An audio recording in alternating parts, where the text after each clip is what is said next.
Well, everyone, welcome back to a very exciting episode of the Storybox podcast. Today, my friends, we are going to talk about race, having a conversation and all kinds of things. And we're going to unbox the story of Celeste Headlee. Now, for those of you that don't know who she is an award-winning journalist. And I just said to her a moment ago, because she's a journalist and because she's appeared on the likes of NPR, PBS, World, PRI, CNN, BBC, and among many other international networks, I'm going to have my work cut out for me today. She was formerly a host of National Public Radio, anchoring shows, including Tell Me More, Talk of the Nation, All Things Considered, and Weekend Edition. She is also a best-selling author of the book, Speaking of Race, Why Everybody Needs to Talk About Racism and How to Do It. So she doesn't just stop at why we need to talk about it, which is, tells us how to have a proper conversation surrounding it. And I believe you got another book as well called Why We Need to Talk. Is that right? Or is it another one? The first book was We Need to Talk. The second one was Do Nothing, How to Break Away from Overworking, Overdoing, and Underliving. And I should say that in the whole world, in terms of those where you find evidence of the worst toxic productivity, obviously the United States is one of them, but one of the others is Australia. Oh dear. Now we're off to a great start. But Celeste, welcome so much to the Storybox podcast today. Thanks for having me. It's so good to have you here. Now, like I just said literally a second ago, we're off to a great start with that introduction. We'll get into productivity in just a moment. But before we do that, my very first question for you is, what does success look like for you? So my goal in life, if you take out the personal, like, raising my son so he's independent and healthy and happy and all that stuff, is to be of use. Like, I just want to make the world a slightly better place by the time I leave it. And so success for me is being able to do that kind of productive work that makes me feel, good about my purpose in life while I'm supporting myself financially. That's not possible for everybody, but it has been possible for me. So I feel like I'm pretty successful. When you say making this world a better place, how do you go about making this world a better place? Well, I'm a Buddhist. So one of the principles of Buddhism is right work, which means you need to make sure that, obviously you need to earn a living, but over the course of earning a living, you need to make sure that whatever you're doing is not making the world less safe, less loving, less, good. So obviously I would never work for a gun manufacturer or a tobacco company. When I say making the world a better place, I mean moving the needle towards progress, social justice, environmental activism, just moving it just a little bit further towards equality, inclusion, health, well-being, the health of the planet, as well as the health of the people. So that's what I mean. Have you found that challenging over the course of your life to do? I mean, you have to make sacrifices, I do a lot of public speaking. I get invited to do speeches for corporations that I won't work for. You make sacrifices. I was offered jobs in television multiple times. That was tough for me. That I didn't want to work in a job where I was reporting on crime and the weather, or feeding into stereotypes of people, or not being able to give people the absolute truth. I mean, I think that's what journalism is all about. It is sometimes difficult. You have to make sacrifices. And sometimes they're more difficult than others. I was a single mother for most of my adult life and broke. And that ups the ante, right? When someone offers you money to do something that goes against your values and you're broke, that's hard. That's a hard decision to make. I'm lucky enough that I have been able to stick with my values, but I'm also not going to come down on anybody who's made the other choice, because, you're not helping anybody if you're crashing and burning. So we all do what we have to do. It's hard when you're faced with that you're broke and you face this massive opportunity, but it goes against your integrity and your character.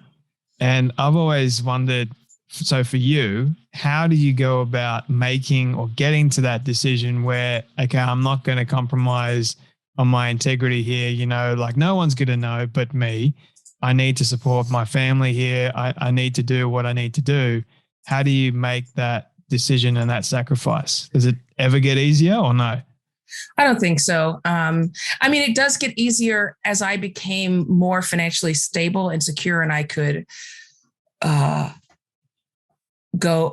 could last, without whatever that one job was. I would be fine without that one job. That certainly was not true throughout my life. And I would never criticize someone who made the other decision, because when you have a child or a family who's counting on you and needs you, you have to weigh your risks. And so your responsibility to that child is more important at that point than your principles. It's more important because the principles will still be there when you get done with that job. You can get right back to them. Yeah. I have been lucky that I haven't had to do that. I haven't had to keep a job where I did not believe in what it was that I was doing. But again, a lot of that is luck. Some of that is just pure timing that when I got to the point where I was going to have to make that tough decision, something else finally came up that offered me a living that was within my principles. So, I can't even tell anybody how to make that decision. That's it. That's something that's so deeply ingrained in the specifics of your life and what's happening to you right then, and who's dependent on you, and what are your responsibilities? What promises have you made? But if it's possible to live a life in accordance with the principles that you've decided for yourself, then, that obviously I think that's what you should do. What's the story around you becoming a Buddhist? Well, I was a Unitarian for a very long time, Unitarian Universalist. And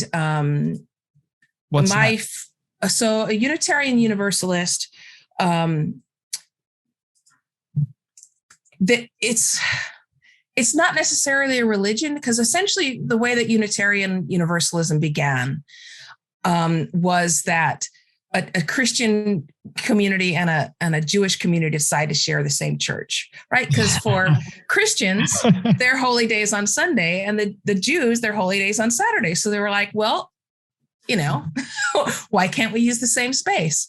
So it sort of began with that. And then they began to realize that, if you break down the world's religions into their basic core components, like what do we believe? What values do we share?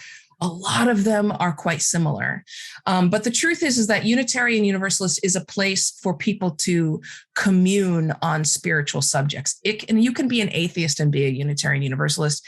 You can be a humanist, a Sikh, a Taoist, a paganist, a pantheist. You can believe whatever you want to believe. Unitarian Universalism is more about being a good citizen of the world, and living in such a way where you're not harming either the world or other people.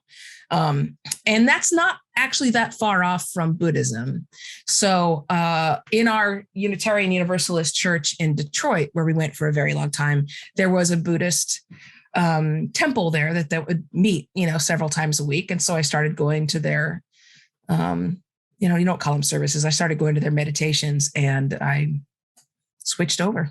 It's not even a faith. Buddhism is a practice, but that was the thing for me. The universal thing. Unitarian. Yeah. Unitarian sounds a bit too long for me. You can also call it just you. That, yeah, I'm more familiar with Christian, Buddhism, Jew. That sounds a bit easier to pronounce and think about. But I'm neither here nor there. But on that front, but Celeste, I'm curious. You are a journalist. You're an award-winning journalist. What was the career? Did you always want to be a journalist, or what was the story behind that? No, I absolutely didn't want to be a journalist. And I have multiple degrees in opera. I'm a professional opera singer. But if you're going to be a working musician, you have to have a day job.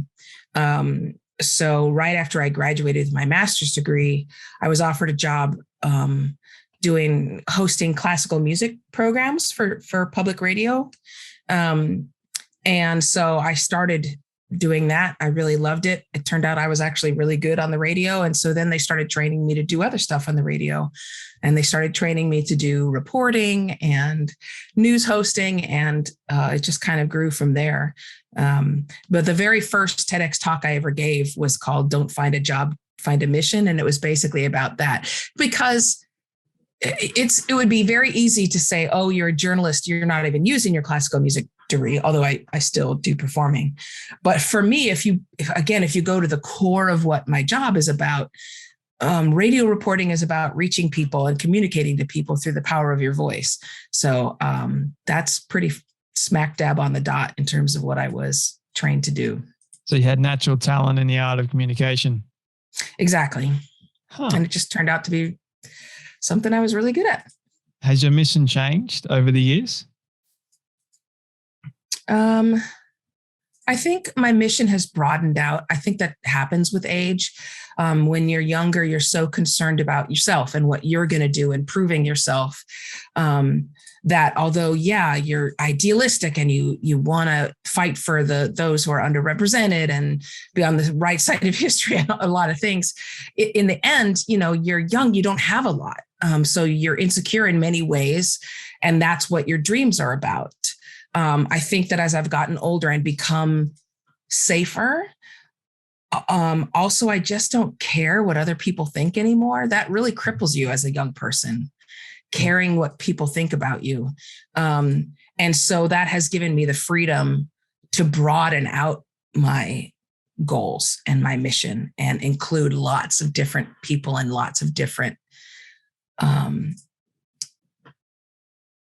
versions of what that looks like. But the mission has always been to leave the world in at least slightly a better place than I found it. Yeah.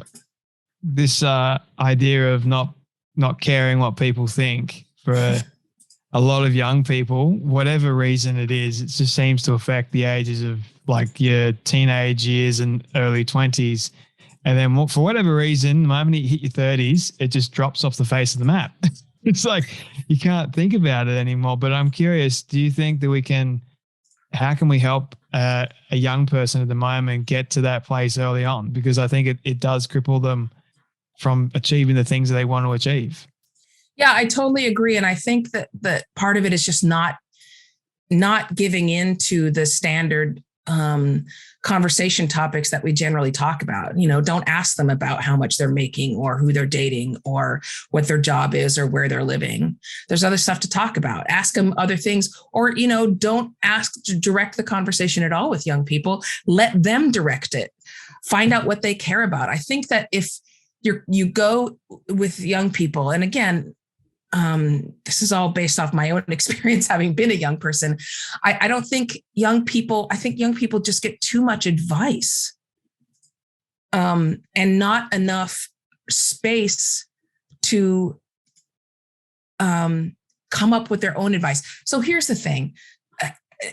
It would be great if every single generation learned from the mistakes of the previous generation and didn't have to repeat those mistakes.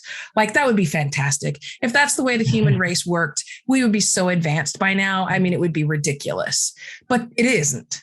We all have to make the same freaking mistakes everyone else made. We never believe it when our parents tell us not to do whatever that stupid thing is that we're doing. We don't. And so therefore, I think we just need to let go of this idea of sort of preventing young people from making those mistakes, assume they're going to make them, and set up just the support system for helping them recover. Part of that constant worry about what other people are thinking is based on fear of what people are going to think about you, fear that you're going to make them a mistake, that you're going to say the wrong thing, do the wrong thing, wear the wrong thing. And so if we can allay the fear by making it okay to screw up, by not making that some kind of comment on their personality or who they are or their worth and their value, I think that makes it easier to stop, to let that fear go and sort of just figure out who you are and what it is that you want to do. Yeah. I think for a lot of people, they're getting quite a bit of conflicting advice from a vast majority of people. And it can confuse the living daylights out of them because they're thinking about this person's advice, whereas that conflicts with another person's advice, which then they're overloading their brain, and they just haven't had the time to take a step back and really think about what they believe is true and real, not based on what someone else has said, because majority of the time they can be wrong because it's usually that's based in their own experience, right? I mean, some advice can be great, and I've noticed that in my own life, but a lot of advice can just be like cannon fodder. And it's also scattershot, right? Like it's a Jackson Pollock painting. Like it's pure chance if it makes it onto the canvas or not. Like your advice may have worked beautifully for you at age 23. But not only are you in a completely different position, but you're a completely different person. Yeah. And that may not work for that young person. And so if they follow your advice, that may be a huge mistake. One of my favorite sayings is people need your kindness more than your opinion. Mm-hmm. And I think this is especially true of young people. Another thing is, and this is one that I take so dearly to heart that I have it printed up on in my office, and it's sitting right next to my computer, which is be the person that you needed when you were younger. And I think about that all the time. Who was it that I needed when I was in my 20s? The 20s are such a fraught decade, and you can make so many mistakes. You can really screw up. And so who did I need at that point? And that's the person that I strive to be for young people. If you could go back and steer yourself in any direction that you wanted to steer yourself, not give yourself advice, but just give yourself that little push in whichever direction that you want, or change your course in any way, where would you go and what would you do? I mean, I would definitely stop making decisions based on what I thought other people wanted or thought was good. I would stop trying to impress people. That's for sure. I would also absolutely stop dieting. Like I completely wrecked my health and metabolism by dieting for 40 years.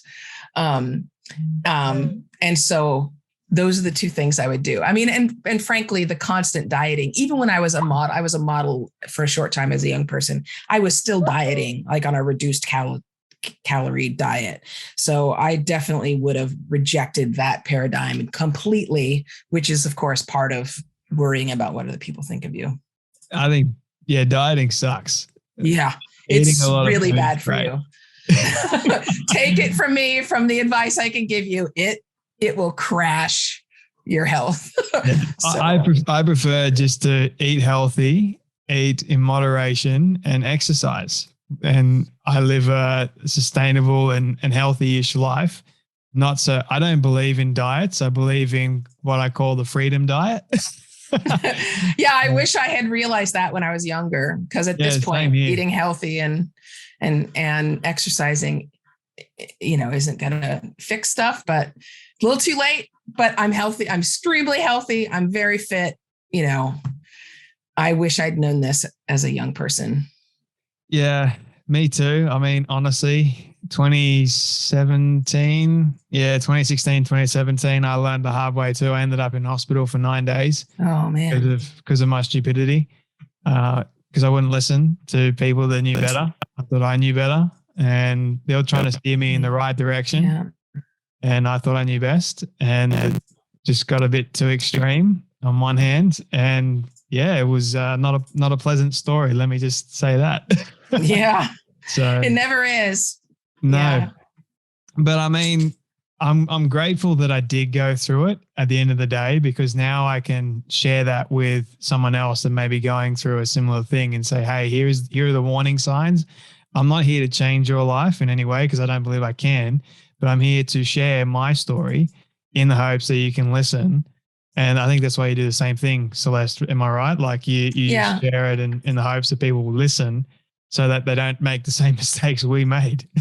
Yeah. And also, I in my personal life, I try really hard. Like when I'm in person with somebody, I try to just never give anyone advice unless they ask. But other than that, I stay away from unsolicited advice like it's the freaking plague. Like I don't even give subtle unsolicited advice. Like someone says, "Oh, I'm having this problem." I don't immediately go, "Oh, I had a similar problem and here's what I did." I stay away from the whole thing completely. Because it just doesn't work that way. It doesn't mean you can't guide the people around you. I'll put it out there into the universe. And if people are like Googling, how do I get better at conversation? They'll find my TED Talk, right? But in my personal life, stayed away from, I totally avoid unsolicited advice at this point. So without giving advice or without like digging into things that we shouldn't really talk straight up with a young person or even just a person in general, what sort of questions should we start off with to get them talking? I think especially since the pandemic, if there's one like tiny sliver of silver lining from the horror of the COVID pandemic, it is that I think more people than ever, especially young people, are realizing that they are not introverts like they thought they were, that they really, really missed socialization and human contact for a couple of years. For young people, research shows that their communication skills are no less developed or sophisticated than anybody else's. In fact, there's studies that show that millennials are better listeners than baby boomers. I don't know if you guys say baby boomer for that generation, like America does, but so older people who are like in their 60s, 70s at this point. Oh, we got them. We definitely got them. Yeah. So, but the place where they differentiate is millennials and younger people, Gen Z, are the most likely to believe that texting back and forth is the same as having a conversation like you and I are having right now. And it is absolutely not. So I think that probably if I were going to, whenever I start with a younger person, I start asking them a lot of questions about, how often they talk to their friends, how often they reject phone calls and then send a text that says, "What's up?" I just start asking a lot of questions about their habits and what their priorities are. And if you begin to ask people about what their real end goals are, not like, "Oh, I want to make more money," but it's like, okay, obviously everybody wants to make more money, but why? What's the purpose of the money? What are you going to do with it? What is the end goal of your life? At what point do you feel like your life will have had meaning and value? If you can try to focus people on those kind of questions, you can hopefully get them thinking about seeing things, I guess, from a different perspective. Yeah. Who, what, when, why? Yeah. Especially why, for what purpose, to what end? Yeah. It's funny because I think it's interesting how young people these days, I hate texting. Even though if someone does text me, I will respond to that text because I hate having the notification. I'm very particular that way. I know some people can have like hundreds of notifications just on there. I don't know how you do it. I think it's just my brain just cleans it up. I like things clean, Celeste. But anyway, I get it. It's funny how that, but then again, it's sort of like during the pandemic, we didn't really have much of a choice to do that. Yeah. Now we've got to shift all of a sudden to having deep conversations with people in person. But how can we avoid that awkwardness? Is that possible? Yeah, it absolutely is. I mean, I think the first thing is that they don't have to be deep conversations. Science shows that we get almost as big of a benefit out of a 5 to 10 minute conversation about nothing, about sports and the weather, as we do from that long, deep conversation with our friends. Like human beings, Homo sapiens, we are so dependent for our survival on our communication and our collaboration with other humans that you get an almost immediate physiological and neurological bounce from a conversation. As long as it's not competitive or hostile, you're gonna have, a good reaction to that. So that's the first thing I would say is if you're worried about the awkwardness, then start small. Ask the barista at your coffee shop about the weather. Talk to your grocery store clerk about, their tattoo or whatever, jewelry they're wearing. Get those low risk, short conversations in, because you're still going to get a mood boost. And we also know that even a 10-minute conversation actually improves your cognitive abilities. It improves your performance on a whole host of cognitive tasks for some time afterward. So don't dive right in to the 1 hour phone call. Just put a toe into the water and start that way. The other thing I would say is just be honest. If you don't know what to say, if you say, I feel awkward, I've been cooped up for 1.5 years, just say that, because it's very likely they're feeling the same way. One of the reasons there's awkwardness oftentimes in conversations is because of unspoken things. Yeah. But just speak them. just speak them. And sometimes you do need that period of quietness, because like your brain, for me, I've got to actually think about what I'm going to say next, whereas some people can just like speak it, like there's not much thinking involved.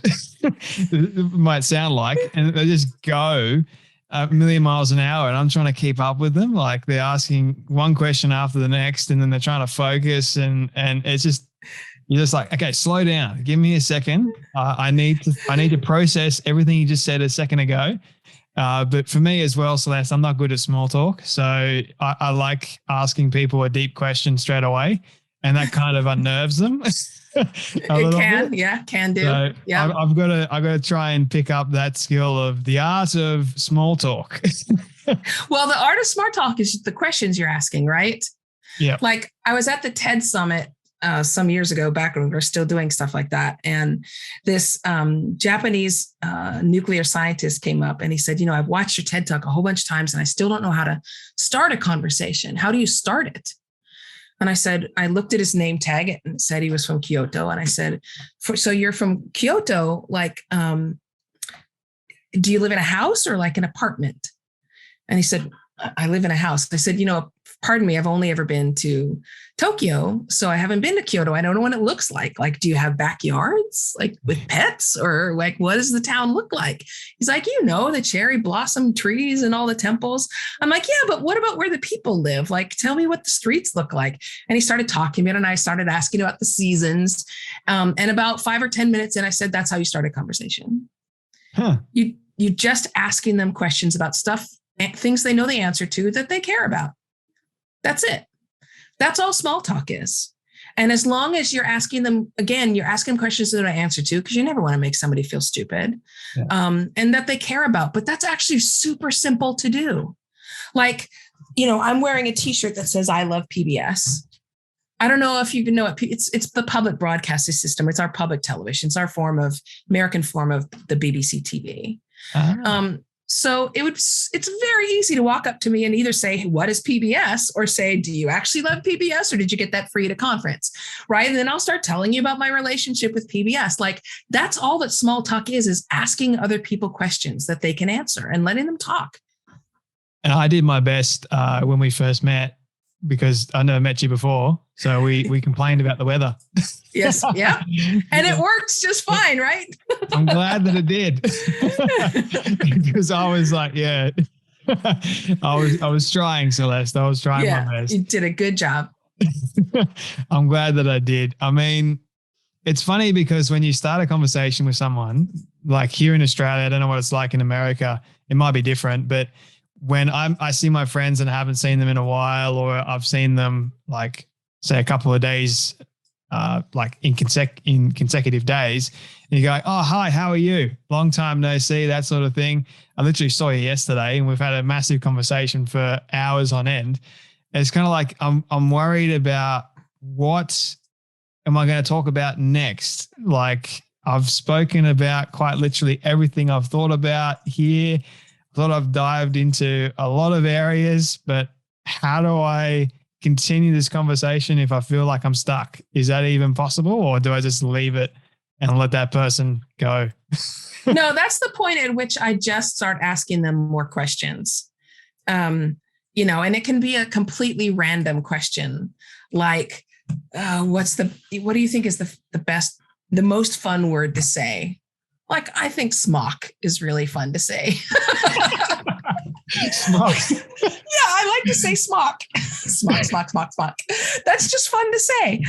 So you can just ask them questions like that. You can say, God, it feels like we talked everything out yesterday. There's almost nothing to say. And let them respond to that.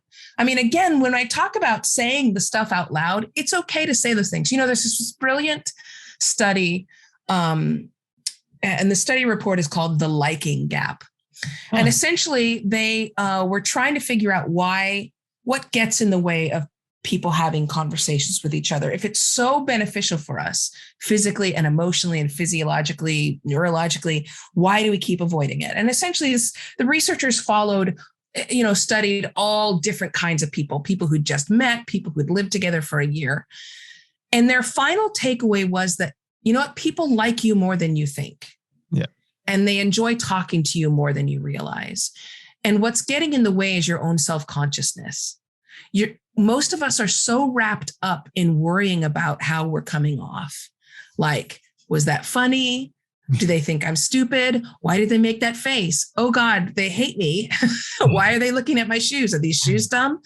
That we miss all these signs they're giving off that they're just enjoying our company. Yeah. So like, relax. It's going to be okay. And it's totally okay to say, holy God, you and I, I'm seeing you again. We just talked about everything else on the planet. What is left to talk about? Let's think. What are the subjects that we still didn't talk about? And then you can turn it into like a group project to figure out what subjects you didn't cover. But just be honest about it. How about the more difficult and tricky topics like race, gender, identity, like politics, that sort of thing? How do we navigate those big questions and those conversations, especially if, say, someone doesn't agree with you? So first of all, I would say, do have those conversations, because the benefits of having conversations with people who disagree are massive. Yeah. The other thing I would say is that there's one simple trick. It's not easy, but it's simple to get through these conversations. And that is, stop trying to educate people or prove them wrong or change their mind. Yeah. Just stop, because it's not going to happen. Like, when's the last time you had a disagreement with someone and, 15 minutes in, they were like, oh my God, you're right. I was completely wrong. I've totally changed my mind. You are 100% right. It's just not that's not realistic. And yet we keep going into conversations aiming for that, even though it's never happened to us. Yeah. So instead, what you want to do is say, look, their position is so completely foreign to me that I'm going to find out what is making them tick. I'm going to keep asking them questions until I understand a little bit more about why they think the way they do. There's, again, I could fall back on the research on the power of questions, not just questions, but follow-up questions that have a unique power to make other people feel heard and understood. And it's understandable. Let's say you're talking to somebody who's racist. It's understandable to me if you're like, I don't want to make them feel good about themselves. But unless you help make them feel like a human being, nothing you say matters. Yeah. If you don't make a human bond, you're wasting your breath. So there has to be some sort of connection between the two of you. We're both human beings and both of our opinions matter. And I'm feeling at least respected here, even if I'm not agreed with. And the way that you do that is going into the conversation with curiosity rather than, that you're on a mission to change their mind. Yeah. Instead of just being told one thing, I'm right, you're wrong, and being bombarded with all these so-called facts and experiences and everything like that. Because the main point is, like you said, you're not going to change their minds. Yep. And I think people go in with such hostility because they're so passionate about this one particular topic. They've been hurt. And so you disagreeing with them, they don't like that. And so as a result, they're more hostile in the kinds of questions and their kind of responses to you, and you're trying to understand their point of view. So I think it's also about trying to find common ground somewhere in between all that conflict. Yeah. But that's a tricky situation, isn't it? Yeah. Well, I mean, partially because sometimes these problems are the stakes are so high. Yeah. That we feel like we can't give an inch, like it's too important for us to compromise. And I understand that. Look, I'm a Black Jewish woman, single parent for most of my life. I get it. But it's too important for you not to make a compromise, because not compromising is one of the reasons we haven't made the progress on this that we should have been making a long time ago. Yeah. So rather than continuing to do the same thing over and over and over and expecting a different result, let's understand that solving these problems is iterative. It's going to happen slowly over time with small changes. You can't get big change without small change. Yeah. And so if you start with that, then you can stop feeling as though everything's at stake in that one conversation. It's not. Yeah. Like the stakes are super low for that one conversation. Super low. You can relax. You're not going to be bringing about world peace. Yeah. I personally enjoy having those disagreeable conversations because I think it's more interesting. It's more fun.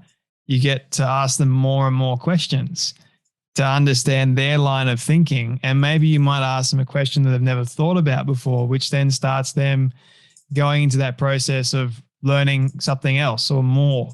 And you might get them to see your perspective on things. Who knows? But the art of questions, the art of curiosity is just powerful.